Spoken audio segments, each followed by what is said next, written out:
Hi everyone, for today's video, we will solve linear congruence, a system of linear congruence using the Chinese remainder theorem. Okay, so I only have one example in this video, then we will check this using the division algorithm. And then I will upload another video for 3 linear congruence. So this is the problem that we're going to solve. X is congruent to 2 modulo 3 and x is congruent to 3 modulo 7. Okay, so let us define first the Chinese remainder theorem. So if we have x is congruent to a sub 1 modulo m sub 1, x congruent to a sub 2 modulo m sub 2, up to x is congruent to a sub n modulo m sub n, where m sub 1, m sub 2, up to m sub n are relatively prime. Meaning the GCF of our modulus is 1. So they are relatively prime. M sub 1, M sub 2, up to M sub n. So the formula is x is equal to a sub 1, capital M sub 1 times its inverse, plus a sub 2, capital M sub 2 times its inverse, plus up to a sub n times m sub n at times its inverse modulo m, where m is the product of our moduli. Okay? M sub 1 times m sub 2 times m sub 3 and so on. Times dot up to m sub n, where m sub 1 is equal to capital M over m sub 1, m sub 2 is capital M over m sub 2, and m sub n is equal to capital M over m sub n. So, before this topic, you must have a prior knowledge about finding the modular inverse. Okay? So, here's the link. Here's the link and for the modular inverse. Okay, so let's solve this using the Chinese remainder theorem. Okay? So we only have 2 linear congruents. So therefore, we only have to add a sub 1 and a sub 2. Okay, so let's just write x is congruent to 2 modulo 3, and then x is congruent to 3 modulo 7. Okay, so our a sub 1 here, a sub 1 is 2, a sub 2 is 3, and then we have m sub 1 that is equal to 3, and then m sub 2 is equal to 7. So we need to solve the capital M sub 1, capital M sub 2, and their inverse. So we have m sub 1 inverse, m sub 2 inverse.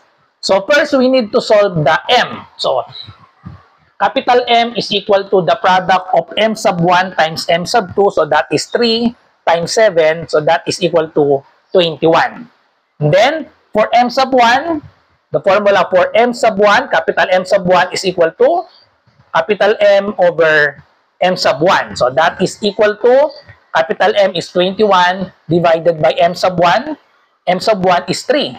So, therefore, 21 divided by 3. So, m sub 1 is 7.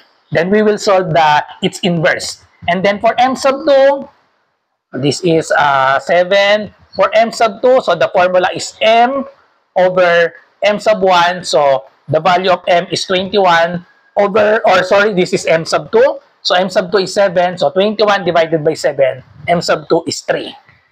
So, now, we will solve the value of inverse of m sub 1 modulo 3.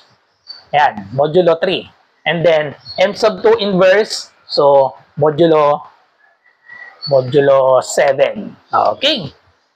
So, the formula now for the inverse is x is equal to, so we only have 2 linear congruents, so the formula is a sub 1 m sub 1 times its inverse plus a sub 2 m sub 2 times its inverse, m sub 2 inverse, and then we have modulo m. Okay? So let us solve first the value of m sub 1 inverse. So that is, find the inverse of 7 of this 7 modulo 3. Okay? Find the inverse of this and also the inverse of m sub 2. So m sub 2 is 3. So we have 3 modulo 7. Okay? So find the inverse. So we can use just trial and error since our modulus is just small. We solve this 7x congruent to 1 modulo 3. So by trial and error, we can substitute 1, 0, 1, and 2 since the modulus is 3. So by trial and error 7, 0, 1, and 2. So we will get a remainder of 1 when the value of x is 1. Okay? Because 7 times 1, that is 7. When divided by 3, the remainder is 1. So we have 1 modulo 3. The value of x is 1. So therefore, m sub 1 inverse is equal to 1. Now, solve the inverse of 3 modulo 7. So we have 3x congruent to 1 modulo 7.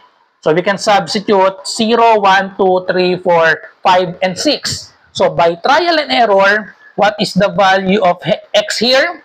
That will have a remainder of 1 when divided by 7. The value of x is 5. Since 3 times 5 is equal to 15.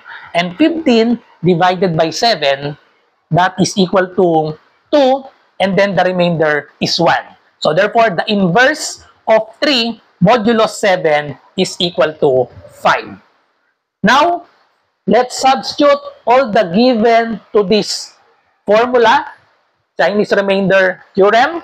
So therefore, the value of x is equal to a sub 1, we have 2, times m sub 1, capital M sub 1, so we have 7, times it in inverse, we have 1, plus a sub 2, we have 3, times m sub 2, capital, so we have 3, times its inverse, we have 5, and then modulo m, the value of m is the product of these 3 times 7, we have modulo 21.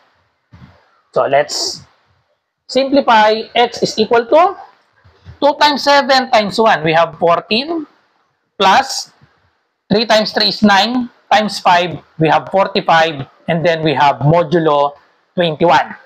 So x is equal to 14 plus 45, that is equal to 59 modulo 21. So what is the remainder when we divide 59 to 21? So 59 divided by 21, that is 2.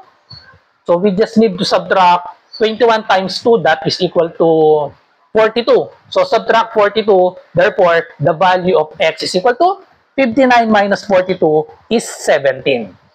Okay, so let us check if our answer is correct. The value of x is 17. 17 divided by 3, that will give us a remainder of 2. Okay, so let us verify. If we got the correct answer, 17 is equal to, let's divide by 3, 17 divided by 3, that is 5 times 3, and then plus 2. Okay, correct. The remainder is 2. And then for the second linear congruence, 17 is equal to, let's divide by 7, that is 7 times 2, that is 14, and then we have 7 times 2, 14. 17 minus 14, we have 3. Okay, so correct. So the answer is 17. Now, we will solve this linear congruence using the division algorithm. So let's verify if we will get the same answer of x equals 17. Okay, so this is another solution. Another solution. So let us just verify if we will arrive with the same answer of x equals 17. Using division algorithm, x is congruent to 3 modulo 7. This is equal to, this implies that x is equal to 7 times, let's say, integer k, 7 times k plus, this is the remainder, so 7k plus 3. Okay? So x congruent to 3 modulo 7, that is the same as x is equal to 7k plus 3. And then, 7, where k is integer, then 7k plus 3, we will substitute this in this linear congruence number 1, substitute in this x, substitute in x, so we have 7k plus 3 is congruent to 2 modulo 3. Then, we solve for k. Solve for k, so subtract 3 to both sides. So we have minus 3 to both sides. So we have 7k is congruent to 2 minus 3. We have negative 1 modulo 3.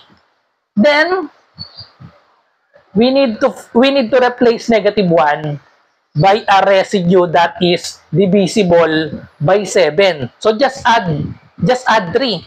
So we have negative 1 plus 3, we have 2, plus 3, we have 5, plus 3, we have 8, plus 3, we have 11, plus 3, we have 14. Okay, 14 is divisible by 7. So therefore, we have 7k is congruent to 14 modulo 3. Then divide both by 7. Therefore, the value of k is equal to 14 divided by 7. That is 2 modulo 3. So that is the value of k, and then this means that k is equal to 3 times an integer. Let's say that integer is L. K is equal to 3L plus the remainder 2. And now, the value of k is 3L plus 2, where L is an integer. We will substitute this into this equation. X is equal to 7k plus 3. So, the solution now is x is equal to 7. Let's substitute 3L plus 2 to the value of k. So, we have 3L plus 2 and then plus 3. So, let's distribute this. X is equal to 7 times 3L. We have 21L plus 7 times 2. We have 14 plus 3. Combine this. So, therefore, X is equal to 21L plus 14 plus 3 is 17. So, therefore, the solution is to this linear congruence, the least integer solution to this linear congruence is 17. That is when L here is any integer. When L is equal to 0, the value of X is 17. So, the general solution, of course, is 17 plus 21L. L is any integer. Okay? But the least integer solution, least positive integer solution is 17. So, same as the solution using the Chinese remainder theorem, we have x is equal to 17. So, same answer using the division algorithm.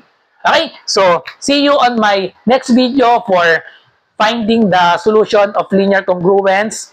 Using the Chinese remainder, we will solve 3 linear congruences. Bye-bye!